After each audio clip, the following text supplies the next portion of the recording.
Perkenalkan, nama saya Niputu Sinta Dewi dengan NIM 80 2019 121. Di sini saya akan membahas bagian tentang pencegahan kecelakaan. Kecelakaan merupakan salah satu penyebab kematian yang dapat dicegah. Hampir di seluruh dunia, 1,3 juta orang itu meninggal akibat dari kecelakaan lalu lintas di jalan raya. Dan diperkirakan biaya kecelakaan tersebut mencapai 518 miliar per tahunnya. Diambil dari data Organisasi Kesehatan Dunia, nasionalisasi pada tahun 2009. Di sini saya akan membahas yang pertama, yaitu kecelakaan di rumah dan di tempat kerja. Kecelakaan di rumah seperti keracunan yang tidak disengaja ataupun jatuh merupakan penyebab utama dari kematian dan penyakit anak-anak yang berusia di bawah 5 tahun. Selanjutnya ada intervensi atau cara-cara pencegahan kecelakaannya. Tentu saja yang paling berperan penting dalam pencegahan kecelakaan pada anak-anak yaitu orang tua, karena mereka memiliki kendali atas lingkungan anak-anak tersebut.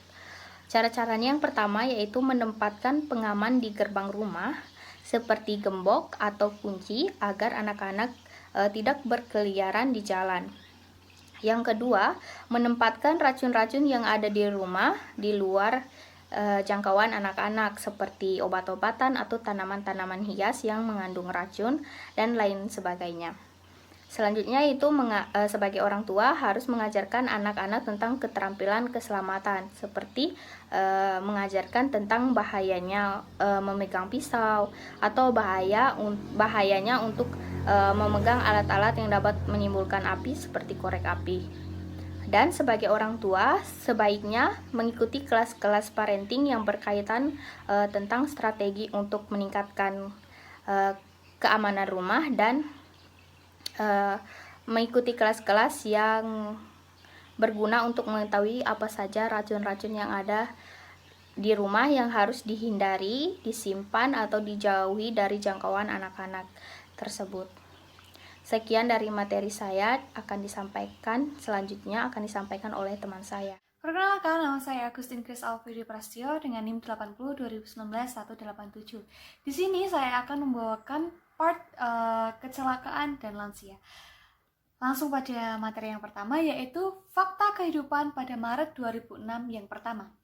25% orang dewasa yang lebih tua tetap dirawat di rumah sakit ketika cedera jatuh.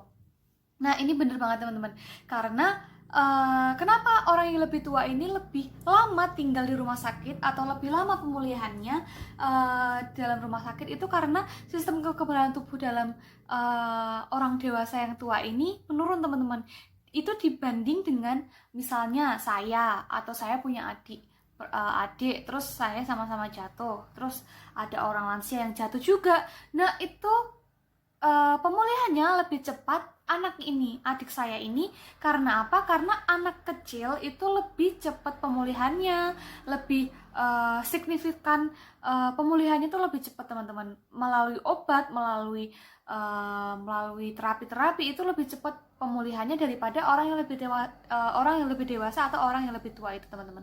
Lalu fakta yang kedua, Fact of the Life Maret tahun 2006, latihan aktivitas fisik yang melibatkan keseimbangan mobilitas dan latihan gaya berjalan mengurangi resiko jatuh. Itu benar teman-teman. Karena misal saya punya nenek atau saya punya kakek, dia jalannya tuh pakai itu teman-teman, pakai tongkat. Nah, itu tongkat ini adalah sarana untuk beliau berjalan, untuk melatih bagaimana ia berjalan, sehingga dia dapat menanggulangi resiko jatuh teman-teman. Misalnya kalau orang dewasa yang tua ini tiba-tiba dia tergelincir atau tiba-tiba dia merasakan dia akan jatuh, dia akan cepat tanggap untuk bagaimana saya menggunakan tongkat ini untuk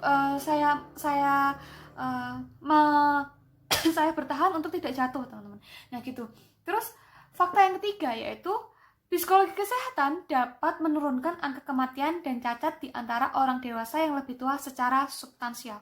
Ini benar banget, psikologi kesehatan sampai sekarang masih berusaha untuk mengurangi angka kematian dan angka kecacatan di antara orang dewasa yang lebih tua.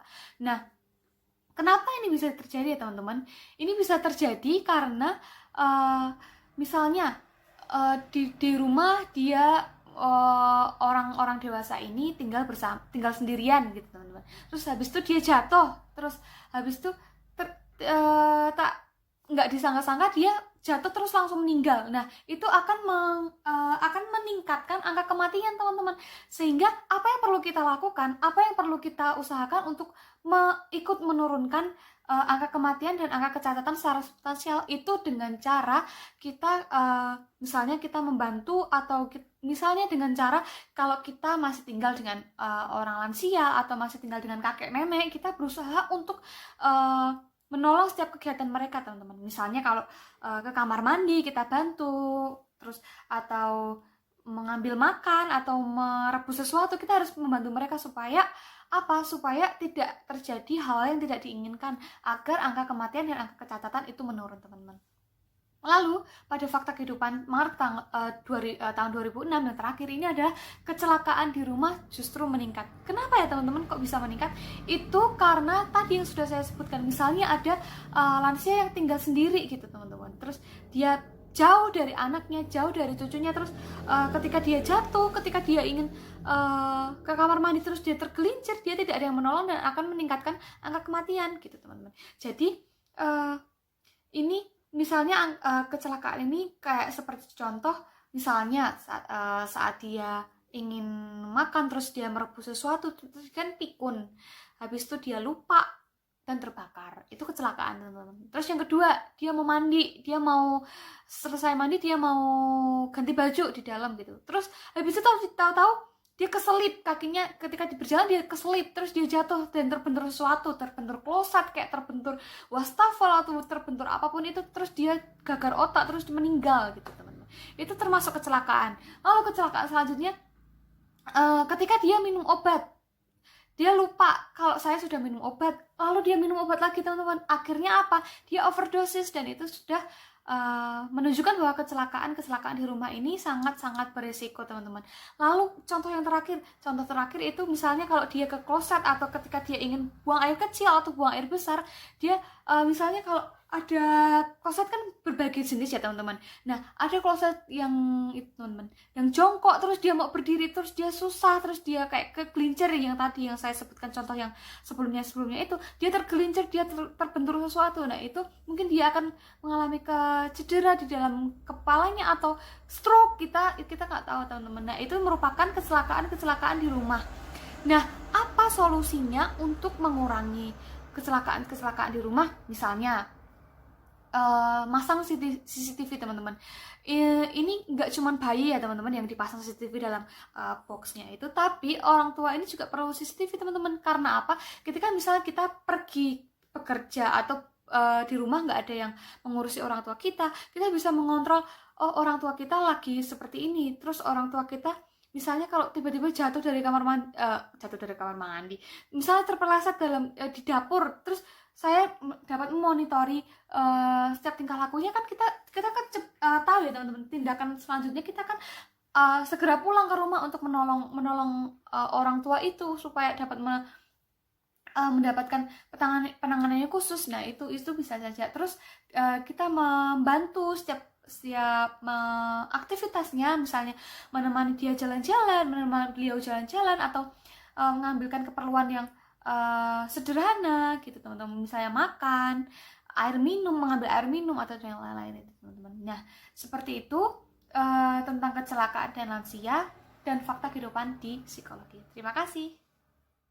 Nama saya Teresi Berahma, NIM 80 2019-272. Di sini saya akan jelaskan tentang motorcycle and automobile accident. Menurut Pusat Pengendalian dan Pencegahan Penyakit tahun 2009, penyebab terbesar kematian adalah kecelakaan sepeda motor dan mobil yang kerap hanya rekayasa sosial yang dibutuhkan seperti batas kecepatan dan sabuk pengaman memiliki pengaruh besar pada tingkat kecelakaan.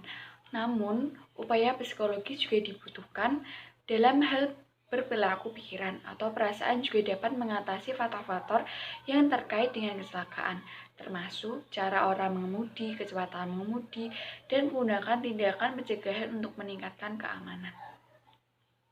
Menurut fakta kehidupan Mei tahun 2004, di Amerika banyak orang yang tidak menggunakan sabuk pengaman saat mengemudi, dan hal ini biasanya terjadi di kalangan remaja dan sebagian menyebabkan tingginya tingkat kecelakaan fatal mereka.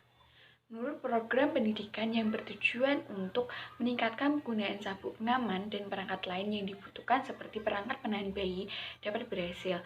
Namun, secara keseluruhan solusi hukum mungkin lebih efektif dalam menangani hal ini karena penggunaan sabuk pengaman lebih lazim di negara bagian dengan undang-undang yang mengamanatkan penggunaannya dan negara bagian yang menegakkan undang-undang helm untuk mereka yang menggunakan sepeda motor, dan hal ini telah terbukti mengurangi kematian dan menurunkan biaya perawatan kesehatan terkait kecacatan akibat kecelakaan yang terjadi.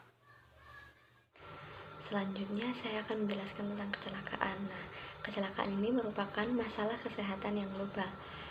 Contohnya seperti di Uni Eropa, setiap tahunnya itu terjadi ribuan orang meninggal karena kecelakaan lalu lintas. Ini menurut WHO Eropa pada tahun 2010. Selanjutnya, saya akan menjelaskan tentang cara mencegah cedera yang tidak disengaja. Di sini difokuskan pada kecelakaan lalu lintas. Mengapa? Karena kecelakaan lalu lintas ini menyebabkan setengah dari semua kematian yang tidak disengaja. Dan peneliti juga melakukan banyak studi bagaimana cara untuk mencegah cedera lalu lintas. Cara mencegah kecelakaan lalu lintas yang pertama yaitu memanfaatkan penelitian persepsi tentang pengurangan kesalahan pengemudi dan waktu reaksi pengemudi merangsang lampu rem ekstra di atas bagasi kendaraan, karena itu dapat mengurangi tabrakan di bagian belakang. Yang kedua yaitu memberlakukan usia legal untuk mengemudi. Nah, usia legal ini jatuh pada usia 17 tahun, karena pada usia 17 tahun kita baru bisa mendapatkan surat izin mengemudi. Yang ketiga yaitu mengurangi penggunaan ponsel saat mengemudi kendaraan. Karena risiko kecelakaan lalu lintas 4 kali lebih mungkin terjadi selama atau setelah pengemudi menggunakan telepon, bahkan telepon handsfree. Yang keempat yaitu menggunakan sabuk pengaman saat mengendarai mobil dan menggunakan helm saat mengendarai sepeda motor. Perkenalkan, nama saya Nofrida Tiar Ayu Romadeni dengan NIM 80 2019-282. Di sini saya akan menjelaskan mengenai bahaya lingkungan. Ada beberapa bahaya lingkungan yang harus kita waspadai. Yang pertama, paparan sinar matahari yang berlebihan sinar ultraviolet membuat kulit menua dan menyebabkan penyakit kanker kulit. Lalu yang kedua, keracunan timbal yang dapat merusak syaraf anak ketika mereka tidak sengaja menelannya. Lalu yang ketiga, radioaktif yang dapat menyebabkan kanker paru-paru apabila mereka terpapar dalam jangka panjang.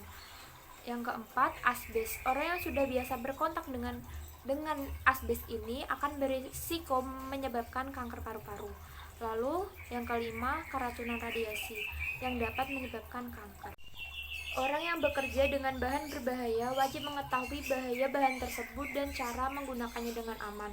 Di Amerika memberlakukan hukum hak untuk tahu yang mewajibkan 1. Pemberi kerja untuk memberitahu dan melatih karyawan tentang penggunaan aman bahan berbahaya tersebut. Lalu yang kedua, lembaga masyarakat memberikan informasi tentang keterpaparan warga terhadap material berbahaya. Banyak orang semakin khawatir akan adanya bahan kimia berbahaya. Namun di sisi lain mereka juga harus mengetahui 3 hal. Yang pertama, tidak semua bahan kimia dan gas berbahaya. Yang kedua, paparan zat beracun atau karsinogenik menimbulkan sedikit resiko bila kontak jarang dan dosisnya kecil. Dan yang ketiga, beberapa zat berbahaya mungkin memiliki manfaat yang lebih besar daripada bahayanya.